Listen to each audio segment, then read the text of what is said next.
if you think about fibre, one of the old myths which people used to say is, oh, well, it doesn't matter because it's not actually calories. You know, you can't actually truly digest it. But of course, there's second order effects to that. So it's not a cherry on top, it's a raspberry on top. Very good. Did you get that recorded? Yeah. Good.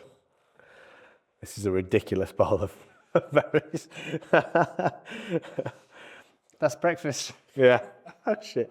Back to the supermarket later.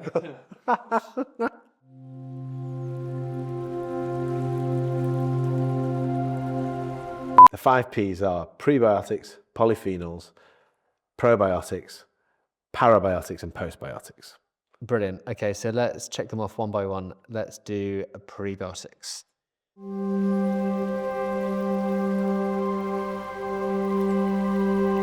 So prebiotics, these are non-digestible fibres which help feed your own healthy gut bacteria. These are really easy to achieve in just a relatively balanced, healthy diet. As an example, chickpeas or lentils or the legumes are really good sources. Otherwise, leeks, carrots, courgettes, etc. Really easy. If you make sure you eat your veg, you're going to get some good prebiotics in there.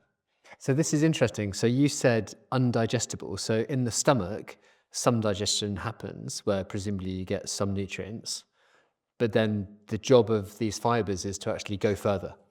Yeah, so if you think about fibre, one of the old myths which people used to say is, oh, well, it doesn't matter because it's not actually calories. You know, you can't actually truly digest it. But of course, there's second order effects to that. So actually your own, your gut microbes will ferment these into short chain fatty acids, something called SCFAs.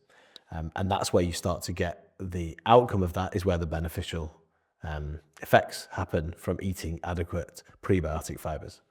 So you said an interesting thing there, which is these are non-digestible fibres. What, in the context of like releasing nutrients from food, what does that mean? Yes, I think we can often think too much that everything about our food and digestion happens in the stomach. But actually what happens after that is where we can really see some positive benefits. So your own gut microbes will ferment these prebiotic fibres and create what we call short chain fatty acids. And it's only there you start to see the benefits from these non-digestible fibres actually come to light and how that feeds your own gut microbes. Tell me about polyphenols.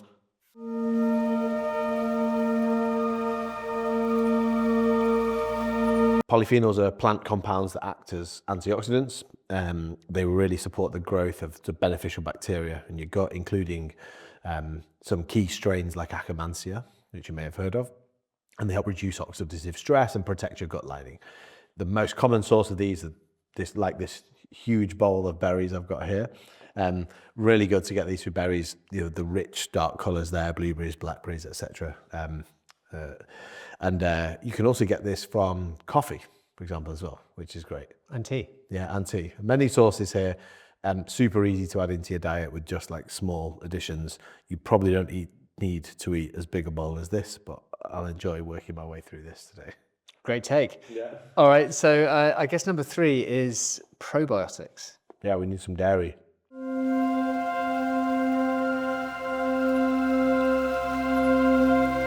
Tell me about P number 3. The third P is probiotics, probably the most well-known of the Ps. To illustrate this, we're going to take our huge bowl of polyphenols and we're going to add in 2 probiotics on top of that. So here we've got live dairy, basically yogurt with live cultures, or kefir, for example. So we'll create this massive portion of a polyphenol probiotic rich dessert here. That's good. And then we'll, just for good measure, we want to make sure there's enough live cultures in there. We'll pour some kefir nonsensically on top. Oh my God. Can't wait to eat this, guys. If you wanted to, you could have put some sauerkraut on top of this, you know, poured some kombucha on top for other live probiotics in there. But basically any fermented foods are really good for probiotics. Can we get that out of the shot now? I'm just going to finish it before we move on to the next show. Right, where are we at? Okay, so tell me about parabiotics, 4th P.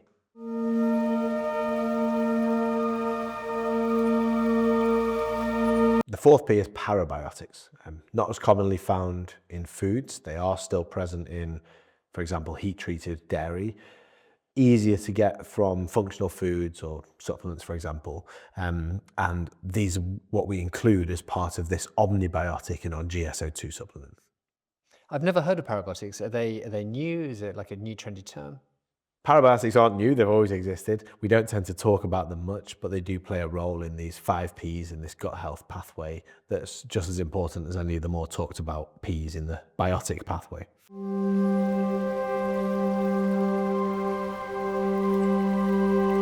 So the fifth and last of these Ps is the postbiotics.